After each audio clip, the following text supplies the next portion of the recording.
right, so let's take a look at this hive and see what they've got going on. So they've got 2 honey supers on them. We've got about 2 weeks left of our major honey flow. Oh, by the way, I got a new bee suit. So for all of you guys that were always concerned about how old my last bee suit was, I finally found a bee supply company that would sell me a bee suit. So my old bee suit lasted about 3 years, and I think it's still in good shape. I actually still wear it all the time, but it was starting to look pretty ragged, so I upgraded so I'd look better on camera. Okay, so with this hive, it wasn't that long ago that a second super was added. So we've got this top box that's got just a little bit going on in it. You can see there's not a ton of bees up in it, but there are some. And most of it's still foundation. So if we pull some of these frames out, you can see that's just still foundation with no honeycomb on it. But we did something here called checkerboarding. Here's a frame that they've started drawing out the foundation on. We did some checkerboarding. So you can see that most of these frames are brand new, but we've got a couple frames of previously drawn out comb in here that are darker. So you can see these are older frames that were already drawn out, and the bees, of course, have already filled them with honey. But it's perfectly fine and a pretty good practice to do checkerboarding in your honey supers. Don't ever do checkerboarding in your brood boxes. You never want to take frames of brood and separate them with frames of foundation in your brood box. So don't ever checkerboard in your brood box. But up in your honey supers where there's only honey, it's perfectly fine to take previously drawn out comb and do 1 frame of foundation, 1 frame of comb, 1 frame of foundation, 1 frame of comb. And that really encourages the bees to move up quickly into that super.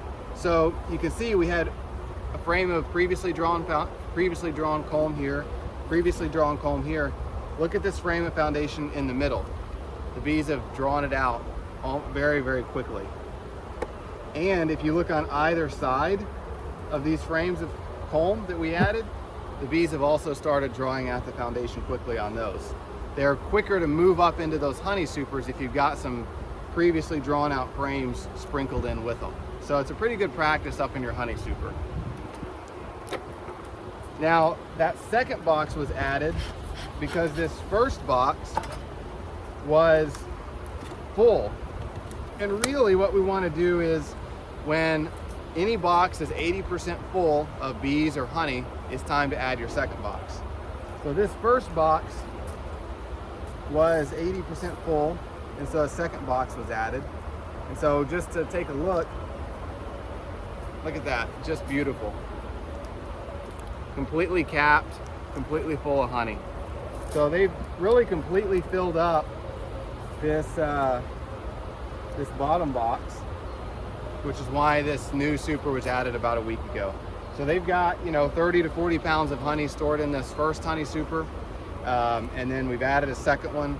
And if I had to guess, I'd say they may fill up this super half, this top one half full before the honey flow ends. We've got about, 10 days probably of really good honey flow left, and it'll start slowing down after that. Another practice you can do that is, you don't have to do it, but it's not a bad idea, is bottom supering. So instead of having this new honey super up on top with all this foundation, you would actually put it underneath this old honey super. And that gives the bees more direct access to this new box that they need to do the most work on, and they'll draw it out a little bit faster. So let me show you. So instead of putting our new honey super right up on top, I'm going to take our full honey super off. I'm going to leave our queen excluder on. I'm going to take our full honey super off.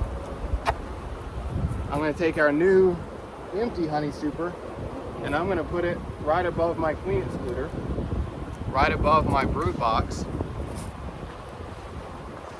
And I'll put my full one right back up on top. So now I've got my empty honey super sandwiched between my brood box and my full honey super, and my bees are going to work it and draw the comb out a bit faster. It's not critical. I mean, you don't have to do that. It's a lot more work to move this full, big, heavy honey super up on top. But it will encourage them to draw out that foundation in that new box a little bit faster.